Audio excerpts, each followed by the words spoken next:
जो यह कथा सुनता है या सुनाता है उसकी भगवान सारी मनोकामना पूरी करे। नमस्कार दोस्तों, आज मैं तुलसी की कथा सुनाने जा रही हूँ। आप लोग जैसा कि जानते हैं कि तुलसी सनातन धर्म में कितनी पूजनीय है, कितनी पवित्र है। आखिर तुलसी इतनी पूजनीय और पवित्र क्यों है? भगवान विष्णु को इतनी प्रिय क्यों है?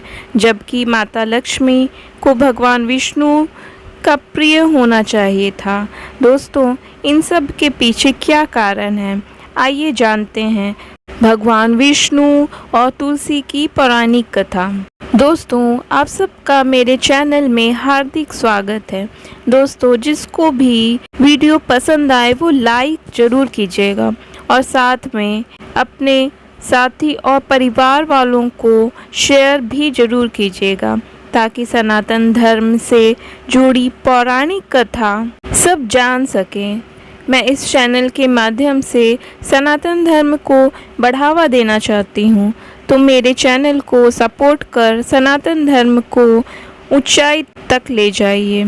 चलिए दोस्तों, भगवान विष्णु और तुलसी की पौराणिक कथा आप सबको बताती हूँ। तुलसी से जुड़ी यह कथा बहुत प्रचलित है। श्रीमद् देवी भागवत पुराण में इनके अवतरण की दिव्य लीला कथा भी बनाई गई है। एक बार शिव ने अपने तेज को समुद्र में फेंक दिया था। उससे एक महातेजस्वी बालक ने जन्म लिया। यह बालक आगे चलकर जालंधर के नाम से पराक्रमी दैत्य राजा बना। इसकी राजधानी का नाम जालंधर नगरी था। दैत्यराज कालनेमी की कन्या वृंदा का विवाह जालंधर से हुआ। जालंधर महाराक्षस था। अपनी सत्ता के मद में चूर उसने माता लक्ष्मी को पाने की कामना से युद्ध किया, परंतु समुद्र से ही उत्पन्न होने के कारण माता लक्ष्मी ने उसे अपने भाई के रूप में स्वीकार किया। वहां से पराजित होकर वह देवी पार्वती को पाने की लालसा से कैलाश पर्वत पर गया।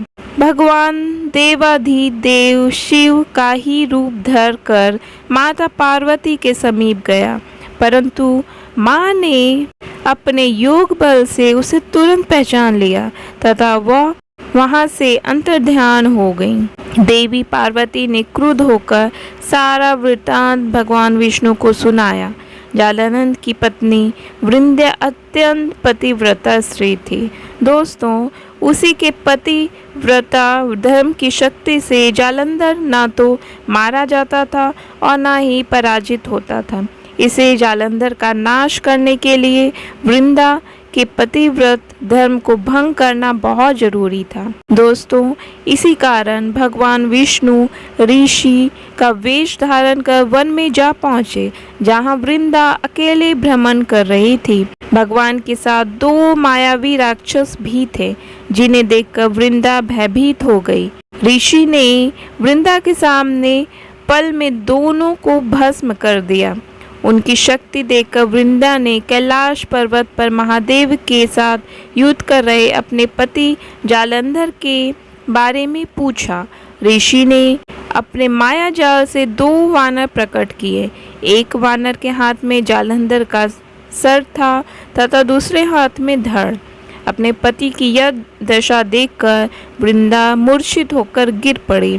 होश में आने पर उन्होंने ऋषि रूपी भगवान से विनती की कि वह उसके पति को जीवित कर दें। दोस्तों, भगवान ने अपनी माया से पुनः जालंधर का सिर धड़ से जोड़ दिया, परंतु स्वयं भी वह उसी शरीर में प्रवेश कर गए। वृंदा को इस छल का जरा आभास न हुआ।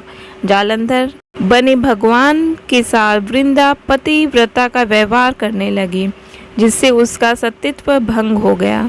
ऐसा होते ही वृंदा का पति जालंधर युद्ध में हार गया। इस सारी लीला का जब वृंदा को पता चला तो उसने क्रुद्ध होकर भगवान विष्णु को शीला होने का श्राप दे दिया तथा स्वयं सती हो गई। जहाँ वृंदा भस्म हुई वहाँ तुलसी का पौधा उगा। भगवान विष्णु ने वृंदा से कहा, हे वृंदा, तुम अपने सतीत्व के कारण मुझे लक्ष्मी से भी अधिक प्रिय हो। अब तुम तुलसी के रूप में सदा मेरे साथ रहोगी।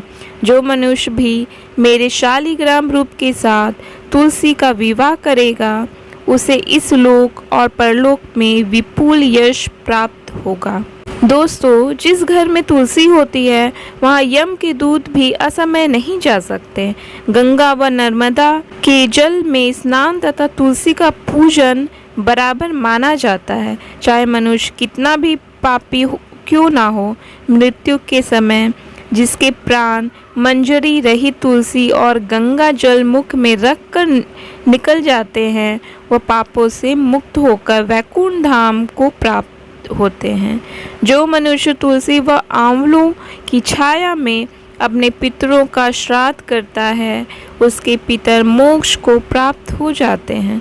दोस्तों, उसी दैत्य जालंधर की यह भूमि जालंधर नाम से विख्यात हुई थी।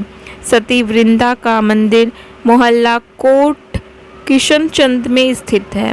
कहते हैं इस स्थान पर एक प्राचीन गुफा थी जो सीधी हरिद्वार तक जाती थी।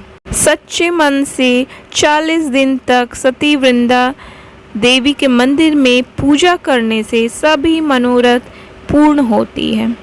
दोस्तों, आप लोग को ये कथा कैसी लगी आप कमेंट में ज़रूर बताइएगा और साथ में भगवान विष्णु और तुलसी की असीम कृपा पाने के लिए कमेंट में ओम वासुदेवाय नमः जरूर लिखेगा।